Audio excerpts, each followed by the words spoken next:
BBR టీవీకి ఇచ్చేసిన ఎలమించిన నియోజకవర్గ కాంగ్రెస్ పార్టీ జిల్లా ప్రధాన కార్యదర్శి సుందరపు ఈశ్వరరావు గారు ఈ రోజున మన స్టూడియోకి ఇచ్చేశారు. ఈశ్వరరావు గారు, ముందుగా కాంగ్రెస్ పార్టీలో మీరు ఎన్ని సంవత్సరాలు బట్టి ఉంటున్నారు? బీబీఆర్ ఛానల్ వారికి వీక్షిస్తున్న ప్రేక్షకులందరికీ కూడా నా హృదయపూర్వక నమస్కారాలండి. నా పేరు సుందరపు ఈశ్వరరావు. యలమంచిలి నియోజకవర్గం అనకాపల్లి జిల్లా కాంగ్రెస్ పార్టీ ప్రధాన కార్యదర్శిని.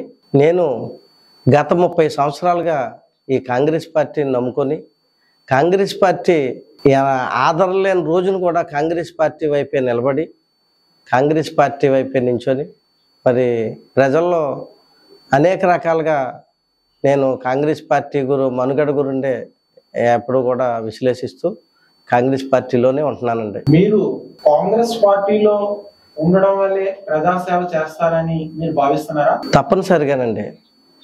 కాంగ్రెస్ పార్టీలో ఒక నిగూఢమైన భావజాలం ఉందండి. కాంగ్రెస్ పార్టీ ఆ భావజాలాన్ని అంతుచిక్కనే పరిస్థితి అది అందరికీ అర్థం చేసుకోలేరండి. ఎందుకంటే 100 సంవత్సరాల చరిత్ర గల పార్టీ అండి కాంగ్రెస్ పార్టీ. ఈనాటిది కాదండి, ఇది ఒక ప్రాంతీయ పార్టీ కాదు, ఇది జాతీయ పార్టీ, మహోన్నతమైన ఖ్యాతి గడించిన పార్టీ అండి కాంగ్రెస్ పార్టీ. దేశంలో రోజు రోజుకి జిగదారుతున్నటువంటి కాంగ్రెస్ పార్టీ ఈ రోజున ఆంధ్రప్రదేశ్లో అధికారంలోకి వస్తుందని మీరు భావిస్తున్నారా? తప్పనిసరిగానండి. ఎందుకంటే ఈనాడు భారతదేశాన్ని ఏకఛత్రాధిపత్యంగా పరిపాలన సాగించినటువంటి భారతీయ జనతా పార్టీ కేవలం 2 అంకెలు గల సీట్లు, అంటే 2 సీట్లు వచ్చిన పరిస్థితి మనం అందరం చూసాం. మరి అలాంటి పరిస్థితిలో కేవలం ఒక 15 సంవత్సరాల ముందు 2 సీట్లు వచ్చిన భారతీయ జనతా పార్టీకి ఇవాళ 370 సీట్లతో వాళ్ళు ఏకఛత్రాధిపత్యంగా భారతదేశాన్ని పరిపాలిస్తున్నారంటే దీంట్లో ఎంతకంటే చెప్పుకోదగ్గ విషయం ఉందండి. తప్పనిసరిగా పెరగటం జరగటం అనేది రాజకీయ పరిస్థితుల్లో ఎప్పటికప్పుడే మారుతుంటాయి. కాలానుగుణంగా అవి సీట్లు పెరగడం అనేది, సీట్లు తగ్గడం అనేది ప్రజాస్వామ్య వ్యవస్థలో పరిపాలన పరిస్థితి ఎప్పటికప్పుడే మారుతూ ఉంటుంది. అదే ప్రజాస్వామ్యం. కాంగ్రెస్ పార్టీ గత 2 ఎలక్షన్స్ లో నోటా కన్నా తక్కువ ఓట్లు వచ్చి ప్రజల ఆదరణ నోచుకోనప్పుడు ఈ రోజుని మీరు అధికారంలోకి వస్తామని ఏ విధంగా భావిస్తున్నారు? నోటా కన్నా తక్కువ వచ్చిన మాటల్లో వాస్తవం అయినప్పటికీ నేను ముందే చెప్పాను కదండి, కాంగ్రెస్ పార్టీ సుదీర్ఘమైన భావజాలం అంకిత భావంతో పనిచేసే పార్టీ అయినందున ప్రజలు అవగాహన లోపం కావచ్చు, లేదా రాజకీయ దురంధరులు చిన్న స్వల్ప తప్పిదాల వల్ల కావచ్చు, ఇది అట్టడుగు స్థాయికి పోయిన మాట వాస్తవం. అయితే దానికి ఉనికిగాను ఇప్పుడు మాలాంటి వాళ్ళమే ఎంతోమంది మరి కాంగ్రెస్ పార్టీ అభిమానులు, వేలాది మంది, లక్షలాది మంది కాంగ్రెస్ పార్టీ అభిమానులు ఉన్నారు.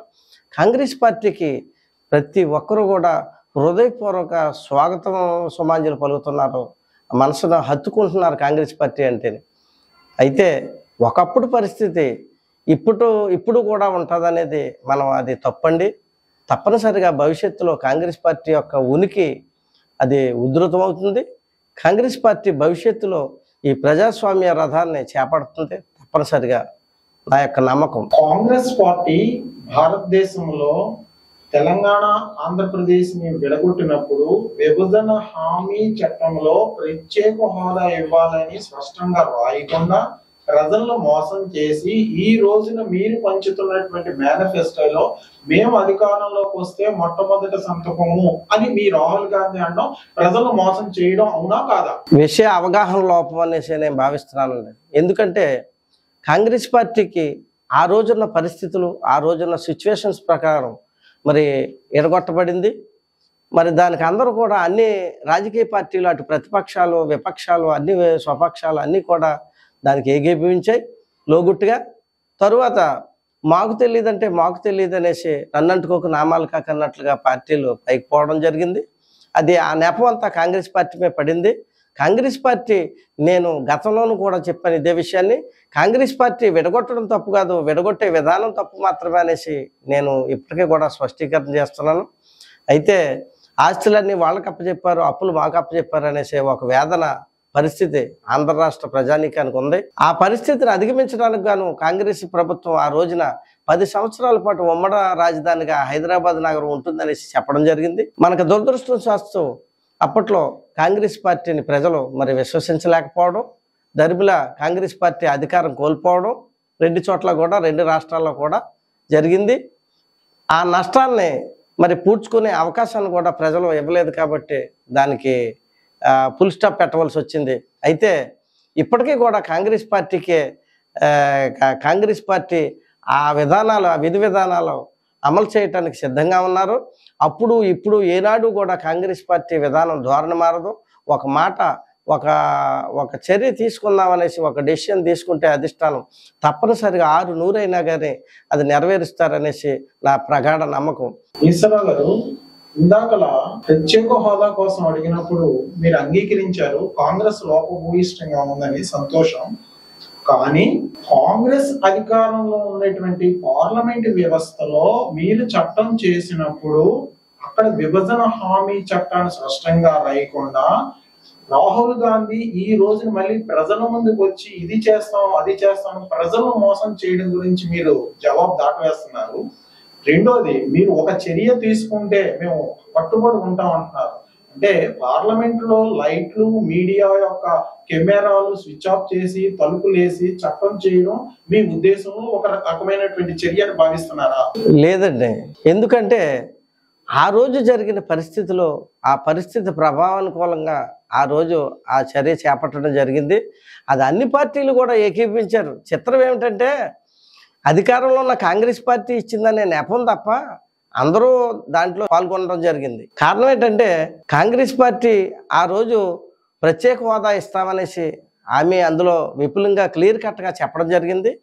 మరి అందుగురిండే ఈ రోజుని మాకు ఆంధ్రప్రదేశ్లో కొత్తగా మొన్న ఒక సమావేశం ఏర్పాటు చేశారు అనంతపురంలో సమావేశం ఏర్పాటు చేసినప్పుడు మా పిసిసి రథసారథి శ్రీమతి షర్మిలా మేడం గారు విషయాన్ని సూటిగా సుస్పష్టంగా ప్రజలకు అందరికీ విన్నవించడం జరిగింది. ప్రతి కుటుంబానికి కూడా 5,000 రూపాయలు రేషన్ కార్డు ఉన్న వాళ్ళకి, తెల్ల రేషన్ కార్డు ఉన్న వాళ్ళందరికీ కూడా 5,000 రూపాయలు మంజూరు చేస్తాం, 1వ తారీఖు దాటుకుంటాననేసి చెప్పడం జరిగింది. మాకున్న అతిరథ మహారథులందరూ కూడా శ్రీ రఘువీరారెడ్డి గారు అవనివ్వండి, పెద్ద నాయకులు ఖర్గే గారు, ఇలాంటి మహానుభావులు అందరూ వచ్చి వారందరి సమక్షంలో కూడా ఇలాంటి సుదీర్ఘమైన ప్లానింగ్స్ ఒకటి రిలీజ్ చేయడం జరిగింది. అంతేకాదు ఆంధ్ర రాష్ట్రంలోనే కాకుండా సెంట్రల్లో అంటే దేశంలో కాంగ్రెస్ పార్టీ వచ్చినట్లయితే ప్రప్రదంగా మొదటి సంతకం ప్రత్యేక హోదా పైన దృష్టి పెట్టి ప్రత్యేక హోదా తప్పనిసరిగా ఇస్తామని చెప్పేసి మాకు షర్మిలా మేడం గారు దశల్ని వివరించడం జరిగిందండి. మీరు పదే ప్రత్యేక హోదా షర్మిల గారు హామీ ఇస్తున్నారు అని చెప్తున్నారు. తెలంగాణలో ఒక కాంగ్రెస్ పార్టీ పెట్టి విలీనం చేసినటువంటి వ్యక్తి ఈ రోజున ఆంధ్రప్రదేశ్ లో పిసిసి అధ్యక్షురాలుగా వచ్చినప్పుడు మళ్ళీ వాళ్ళు ఇంకో పార్టీలో విలీనం అవ్వదని మీరు ఏమైనా నమ్ముతున్నారా? లేదా మీ నాయకులు కానీ మీరు కానీ కార్యకర్తలు కానీ నమ్ముతున్నారా? తప్పనిసరిగానండి. మంచి పాయింట్ అండి. కారణం ఏంటంటే ప్రజలకి అనేక మందికి ఉన్న ప్రధానమైన సమస్య ఇది. ఎందుకంటే అక్కడ కాంగ్రెస్ పార్టీని అక్కడ తెలంగాణలో తెలంగాణ బిడ్డనని చెప్పేసి అక్కడ పెట్టారు షర్మిలా మేడం గారు. మరి ఇక్కడ పరిస్థితి భవిష్యత్తులో ఏంటనేది ప్రతి ఒక్కరికి హృదయాన్ని గెలుకుతున్న సమస్య. అయితే దీనికి మాత్రం ప్రత్యేకించి అంత క్లారిటీ ఇచ్చే స్థాయి మాకు లేనప్పటికీ మా స్థాయిలో మాకున్నంత పరిధిలో మేము చెప్పగలసింది వస్తే రాజశేఖర రెడ్డి గారు బుద్ధులు తనయండి, ముద్దులు బిడ్డండి షర్మిలా మేడం గారు అంటే. రాజశేఖర రెడ్డి గారు కాంగ్రెస్ పార్టీకి ముద్దు బిడ్డండి. రాజశేఖర రెడ్డి గారు తుచి తప్పకుండా కాంగ్రెస్ పార్టీ ఏవైతే నిబంధన వాళ్ళు ఏముందో వాటిని అన్నింటినీ అమలు చేయడమే కాకుండా శ్రీమతి ఇందిరాగాంధీ గారి దృష్టిలో పడిన ఏకైక వ్యక్తిని రాజశేఖర రెడ్డి గారు. అలాంటి మహానుభావుడు ముద్దులు తనియండి ఈ షర్మిలా మేడం గారు. అలాంటి షర్మిలా గారు గతంలోనూ ఈ జగన్మోహన్ రెడ్డి గారు మరి అనేక తప్పిదాల రీత్యా జైల్లో ఉంటే 16 నెలల పాటు ఈ షర్మిలా మేడం గారు ఆంధ్ర రాష్ట్రం అంతా సుడిగాలి పర్యటన చేసి అనేక రకాలుగా ప్రజలను చైతన్యవంతులు చేసి మరి జగన్మోహన్ రెడ్డి గారి అఖండ విజయానికి తన శాయశక్తిలా ప్రయత్నం చేసి దోహదం చేశారు. మరి అలాంటి వ్యక్తి ఇవాళ ఆంధ్రప్రదేశ్లో ఆదరించినట్టండి తప్పనిసరిగా ఆదరిస్తారండి. ఇవాళ షర్మిలా మేడం గారు వచ్చిన తర్వాత ఒక గిడుగు రుద్రరాజు గారు, మాకు తెలిసినంతట్లో గిడుగు రుద్రరాజు గారు కొంత బాటను వేశారు ఆంధ్ర రాష్ట్రంలో కాంగ్రెస్ పార్టీకి. ఆ బాటనే మరింత ముందుకు తీసుకెళ్లే బాధ్యతని షర్మిలా మేడం గారు ఈ రోజున తమ భుజస్కంధాలపై వేసుకొని ఆంధ్ర రాష్ట్రం నలుదిశలా వ్యాపింపజేసి ఆ కాంగ్రెస్ పార్టీ యొక్క ఉనికిని చాటుతూ, కాంగ్రెస్ పార్టీ యొక్క భావజాలాన్ని చాటుతూ మాకందరికీ కూడా ఒక నిర్దేశమైన ప్రణాళికను రూపొందించి మాకందరికీ కూడా చెప్పడం జరిగింది. ప్రజల్లో ఒక మమేకమై మేమందరం కూడా అదే విషయాలు తెలియపరుస్తున్నాం. భవిష్యత్తులో కాంగ్రెస్ పార్టీకి బంగారు బాట వేస్తారనేసి ప్రజలపై మాకు పూర్తి నమ్మకం, విశ్వాసం ఉందండి. దేశంలో కాంగ్రెస్ పార్టీ 545 పార్లమెంటు స్థానాల్లో పోటీ చేసే సత్తా కోల్పోయిన కాంగ్రెస్ ఈ రోజున ఆంధ్రప్రదేశ్ లో ఆల్మోస్ట్ ఉనికిని కోల్పోయి బూత్ స్థాయిలో ఏజెంట్లు పెట్టలేనటువంటి పార్టీ గెలుస్తుందని మీరు ఎట్లా అనుకుంటున్నారు? గెలుస్తుందండి. ఉనికిని కోల్పోవడం, ఉనికిని ఆస్వాదించడం అంటే అది పెద్ద విశేషమైన పనేం కాదు. ప్రజలు నిన్న జరిగింది రేపు మర్చిపోతున్నారు, ఇవాళ జరిగింది తరువాత రోజు మర్చిపోతారు, అలాంటి పరిస్థితిలో ఉన్నారు. అలాగనేసి నేను ఇంకో రకంగా మాట్లాడటం లేదు. అయితే తప్పనిసరిగా నేను ముందే చెప్పాను కదండి, ఒకానొకప్పుడు భారతదేశంలోనూ భారతీయ జనతా పార్టీకి కేవలం 2 సీట్లు సంపాదించుకొని ఈవేళ భారతదేశాన్ని ఏకఛత్రాధిపత్యంగా పరిపాలన చేస్తున్న మోడీ గారు మరి కాంగ్రెస్ పార్టీకి భవిష్యత్తులో పుంజుకోదనేసి, భవిష్యత్తులోకి అధికారం చేపట్టదనేసి మీరు ఎందుకు ఇలాగ అనుకుంటున్నారు? తప్పనిసరిగా చేపడుతుందండి, తప్పనిసరిగా వస్తుంది. మనకున్న పరిధిలోనే మనం చూస్తున్నాం. గత 4-5 నెలల నుంచి పరిస్థితులన్నీ గమనిస్తున్నాం. ఒక కర్ణాటక మహారాష్ట్రంలో బ్రహ్మాండంగా పుంజుకొని వచ్చింది. అదేవిధంగా పక్కనున్న తెలంగాణ రాష్ట్రం అత్యధిక బ్రహ్మాండమైన మెజార్టీ సాధించింది. మరి ఆ పక్కనే ఉన్న ఆంధ్రప్రదేశ్కి తప్పనిసరిగా ప్రజలు గుర్తించరంటారా? తప్పనిసరిగా విశ్వసిస్తారండి. ఆంధ్ర రాష్ట్ర ప్రజలు మోసం చేసిన నాయకులు ఉన్నారే తప్ప నాయకులు మోసం చేసిన ప్రజలు లేరనేసి నా భావన. గెలుపోవటములు అనేది సహజం అండి, అది దైవ నిర్ణయం. గెలుపోవటములు అనేది ఈరోజు గెలుస్తాము, రేపు ఓడుతాము. ఇది ప్రజాస్వామ్య వ్యవస్థలో ఇది ప్రక్రియ. ఈరోజు గెలిచిన వాళ్ళు రేపు ఓడడానికి గ్యారంటీ లేదు కదండి. ఒక వార్డు బాయ్గా, వార్డు మెంబర్గా ఓడిపోయిన వ్యక్తి ఇవాళ అమాత్య పదవులు స్వీకరిస్తున్నారు. అలాంటి పరిస్థితుల్లోనూ ఒకనాడు ఓడుతాం, మరొక రోజు గెలుస్తాం. ఆ గెలుపు పైన మాకు భరోసా ఉంది. తప్పనిసరిగా రేపు రానున్న 2024 ఎలక్షన్లో ఆంధ్రప్రదేశ్లో కాంగ్రెస్ పార్టీ కింగ్ మేకర్గా తయారవుతుందనేది మా ప్రగాఢ విశ్వాసం. ప్రజలపై మాకున్న నమ్మకం. తప్పు చేసిన ఆ ప్రజలనే కాదు, తప్పు చేసిన ఒక సొంత అన్నదమ్ముడినైన జగన్మోహన్ రెడ్డి గారిని కూడా ధైర్యంగా ఎదుర్కొని నిలబడి అడిగే సత్తా ఒక షర్మిలా మేడం గారికి ఉందని ఈ సందర్భంగా తెలియపరుస్తున్నాను. తప్పు చేసిన వారు ఎవరైనా సరే శిక్షార్హులు, శిక్షింపబడాలి. ఎట్టి పరిస్థితుల్లో కూడా ఆ తప్పును పునరావృతం కాకూడదనేసే షర్మిలా గారి వాదన. అటువంటి ఝాన్సీ లక్ష్మీబాయి లాంటి, రాణి రుద్రమదేవి లాంటి ఒక యోధురాలైన నాయకురాలు మాకు ఉండడం మాకు అదృష్టం, పూర్వజనం సుకృతంగా మేము భావిస్తున్నాం. కాంగ్రెస్ పార్టీలో ఇవాళ ఉన్నందుకు, అలాంటి నాయకురాలు అధీనంలో మేము పనిచేస్తున్నందుకు, మేము కష్టపడుతున్నందుకు కూడా మాకు చాలా ధైర్యంగా ఉంది, చాలా ఉత్తేజంగా కూడా ఉందండి. రాబోయే 2024 ఎలక్షన్స్ లో ఎలమంచిలి నియోజకవర్గం నుంచి కాంగ్రెస్ పార్టీ టికెట్ ని మీరు ఆశిస్తున్నారా ఈశ్వరరావు గారు? తప్పనిసరిగానండి. రానున్న 2024 రేపు వచ్చే నెలలోనే ఎలక్షన్లు, బహుశా దాదాపుగా ఈ నెలలోనే రేపు 16-18 తారీఖులు పైబడిన తర్వాత మనకు నోటిఫికేషన్ ఇవ్వడం జరుగుతుంది. మరి వాటిలో నేను పార్టిసిపేషన్ చేస్తాననేసి ముందు నుంచి నేను చెబుతూనే ఉన్నాను. గత 5 సంవత్సరాల క్రితం కూడా నేను పార్టీ టికెట్ కోసం ప్రయత్నం చేయడం జరిగింది. అప్పట్లో దురదృష్టవశాత్తు మరి నాకు రాలేదు. దాని మీద ఇప్పుడు మాత్రం తప్పనిసరిగా నాకు టికెట్ ఆశిస్తున్న వారిలో నేను ఒకరిని. నాకు కాంగ్రెస్ పార్టీ పై ఉన్న నమ్మకం, కాంగ్రెస్ పార్టీ మీద ఉన్న ప్రేమాభిమానం కొలిది కూడా నేను ఈ ప్రజలకి నా శక్తి మేర సేవ చేయాలనే సంకల్పం, పట్టుదల నాకున్నాయి. మరి దీన్ని అధిష్టానం గుర్తించి ఆ సీట్ ఇస్తారనే నమ్మకం కూడా నాకుంది. పైగా నియోజకవర్గంలో నాకు ఎనలేని గ్రిప్ ఉందని నా భావన. ఎందుకంటే నేను వృత్తిరీత్యా ఎల్ఐసి ఏజెంట్ని. ఎల్ఐసి ఏజెంట్ అయినందువల్ల నాకు దాదాపుగా 1000 మంది సుమారు ఫ్యామిలీలతో నాకు అవినాభావ సంబంధం ఉంది. 1000 మంది కస్టమర్లు ఉన్నారు ఒక యలమంచిలి నియోజకవర్గంలోనే. దానికి తోడు ఎంతోమంది ఈ క్రైస్తవ సోదరులతో కూడా నాకు అవినాభావ సంబంధాలు ఉన్నాయి. వారు ఎప్పుడు ఎలాంటి మేజర్ సిచ్యువేషన్స్ ఏమన్నా ఎదురైనప్పుడు, ఏదైనా ఓ బ్లడ్ కావాల్సి వచ్చినా, ఏదన్నా ఆపరేషన్ నిమిత్తమైన నాకు వెంటనే కొంతమంది ఫోన్లు చేయడం, వాళ్ళకు ఉచితార్థంగా ఏర్పాటు చేయడం జరుగుతుంది. లవ్ అండ్ కేర్ మినిస్ట్రీ విభాగం అనేసి ప్రపంచంలోనే 118 దేశాల్లో వారి సంస్థలు ఉన్నాయి. మరి అలాంటి వారి ఆధీనంలో కేవలం యలమంచిలోనే 118 మంది పాస్టర్ గారులు మరి పనిచేస్తున్నారు. 118 చర్చిలు సాగుతున్నాయి వారి ఆధీనంలో, వారి ఆర్థిక సహకారంతో. మరి అలాంటి పాస్టర్ గారులతో అందరితో కూడా నాకు సన్నిహిత సంబంధాలు ఉన్నాయి. వారందరితో మమేకమై ఎప్పటికప్పుడే నేను ఫోన్లు చేస్తూ ఉంటుంటాను, మాట్లాడుతూ ఉంటాను. మరి ఆ లవ్ అండ్ కేర్ మినిస్ట్రీ విభాగాన్ని నడిపించేది యేసుపాదం గారికి ఈ రూపంగా కూడా నేను ఎన్నటికీ కూడా రుణపడి ఉంటాను. నాకు అనేక రకాలుగా సహాయ సహకారాలు అందించి వారి ఆర్థిక సహాయంతోనే నేను ప్రజల్లోకి వెళ్ళగలిగాను ఎక్కువగానే. ఎందుకంటే మరి ఆర్థిక సహాయం లేకపోతే మనం ముందుకు సాగలేము. అందు గురించి తప్పనిసరిగా వెళ్ళగలిగాం. దాని తోడు మా సుందరపు ఫ్యామిలీ కూడా కొంచెం ఎక్కువ యలమంచి నియోజకవర్గంలో మా కాపుల పరంగానే కాకుండా మా ఫ్యామిలీ పరంగా కూడా మేము జనాభా ఇదిలో ఎక్కువ.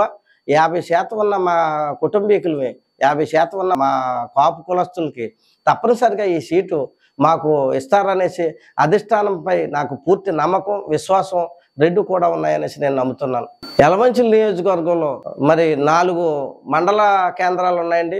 ఈ 4 మండలాల్లో కూడా దాదాపుగా మరి 4 మండలాల్లో వెరసి సుమారుగా ఓటర్లు అయితే 2 లక్షల సుమారు పైచీలకు 2,03,000 సుమారు ఎన్నో ఉన్నాయి ప్రస్తుతం ఓటర్లు అయితేని. అయితే ప్రతి గడపకు కూడా నేను పరిచయం చేసుకోవాల్సిన అవసరం లేదు. కారణం ఏంటంటే నాకు ఎల్ఐసి ఏజెంట్ ద్వారా, ఎల్ఐసి ఏజెంట్ పరిస్థితి ప్రజలందరికీ తెలుసు. మరి ప్రతి ఒక్కరితో కూడా అవినాభావ సంబంధం ఉండడమే కాదు, ప్రతి కుటుంబీకులకి కూడా నేను సుపరిచితున్నే. ఎవరికి పరిచయం చేసుకోవాల్సిన నెసిటీ కూడా లేదు.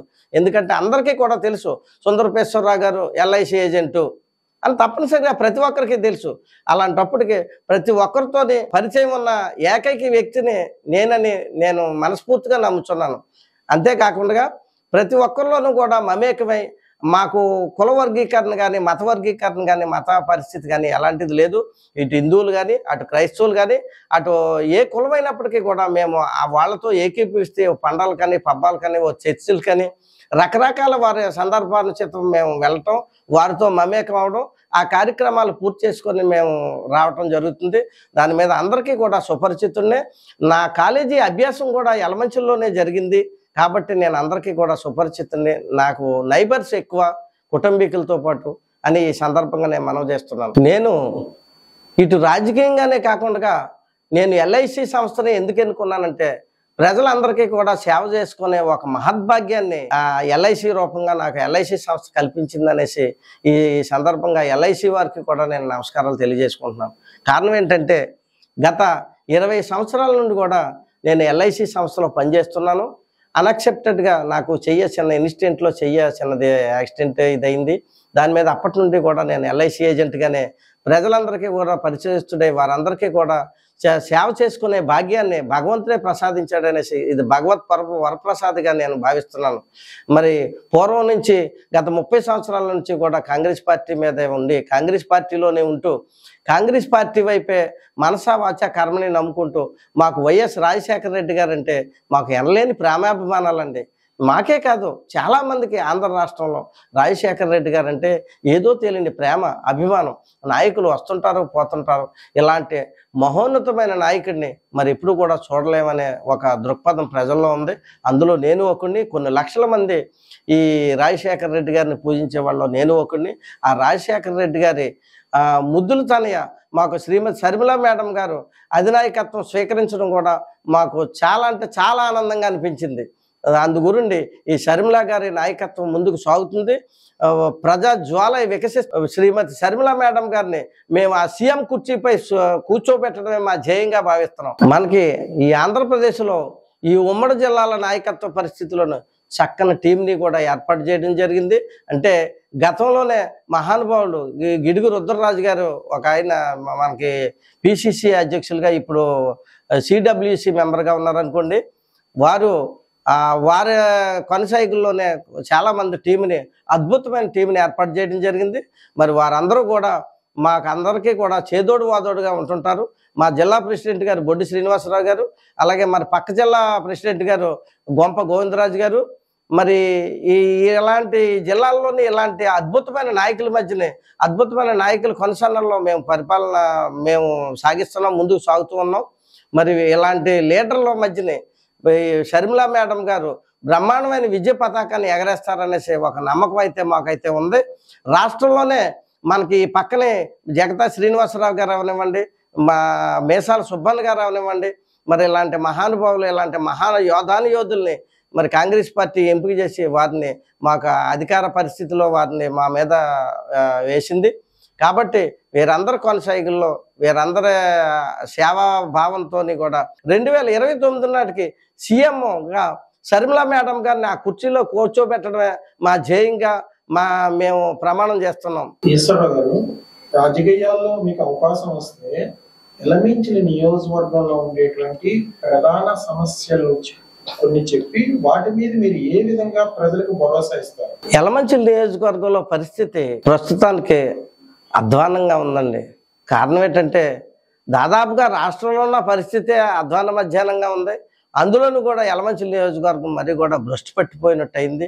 ఎందుకంటే యలమంచిలి నియోజకవర్గం పారిశ్రామిక ప్రగతి గల ఊరు, పారిశ్రామికంగా ఎన్నో పరిశ్రమలు కలిగిన ఊరు. మరి అచ్యుతాపురం అంటే SEZ సెజ్ అక్కడ కొన్ని వందల పరిశ్రమలు ఉన్నాయి. వాటికి వెళ్తూ పోతూ అనేక మంది దినసరి కార్మికులు, కర్షకులు బోల్డ్ మంది వెళ్తూ పోతూ ఉంటారు నిత్యమును. మరి ఆ రహదారులు వర్ణనాతీతం, చూడడానికి కూడా చెప్పడానికి కూడా వీలు కానీ గుంతలు, గోతులు, గొప్పులు, రకరకాల పరిస్థితులను ఎదుర్కొంటున్నాం. మరి అదేవిధంగా రైల్వే ట్రాక్ బ్రిడ్జిని గత 15 సంవత్సరాల క్రితం కాంగ్రెస్ పార్టీ వారు శంకుస్థాపన చేసిన బ్రిడ్జిని ఈ 15 సంవత్సరాలు పూర్తయిన తర్వాత ఈనాడు ఈ ఎలక్షన్ స్టంట్లో భాగంగా హడావడిగా అది పూర్తి చేయడం జరిగింది. ప్రజలందరూ గమనిస్తున్నారు. మరి జగన్మోహన్ రెడ్డి గారు చేసిన పరిపాలన అందరికీ కూడా విశదీకరించబడే సమస్య ఏం కాదు, అందరికీ కూడా తెలిసిన విషయమే.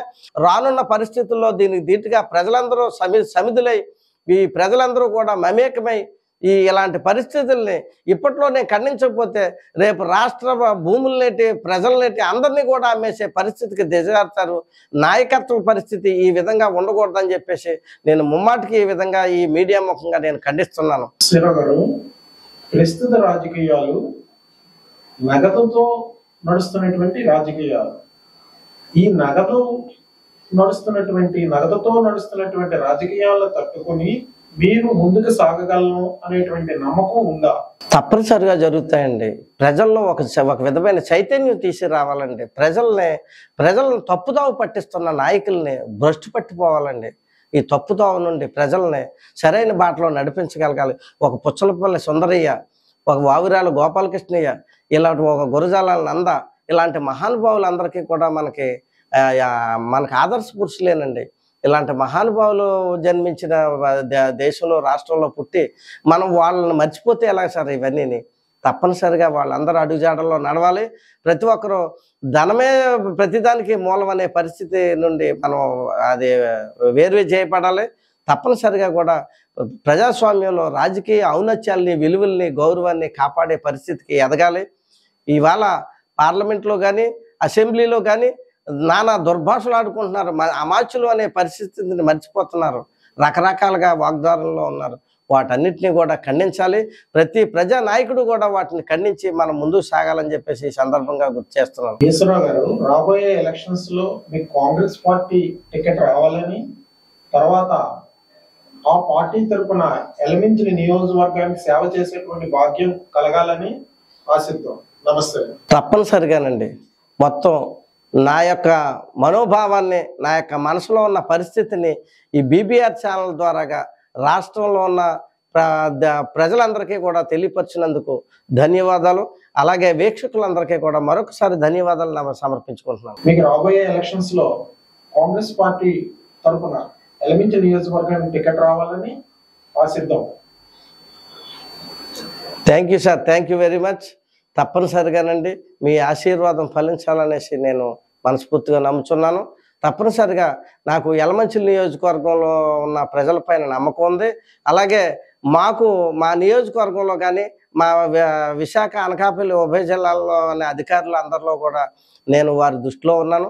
తప్పనిసరిగా మాకు ఉత్తరాంధ్ర జిల్లాలో ఇన్ఛార్జిగా వేసినటువంటి రాకేష్ రెడ్డి గారి అభిమానంగా ఉంది. రాకేష్ రెడ్డి గారు ఆశీర్వాదం నాకు ఉంటుందని నేను భావిస్తున్నాను. అలాగే మా అధ్యక్షులు వారు బొడ్డి శ్రీనివాసరావు గారి ఆశీర్వాదం కూడా నాకు కుశలంగా ఉందని నేను భావిస్తున్నాను.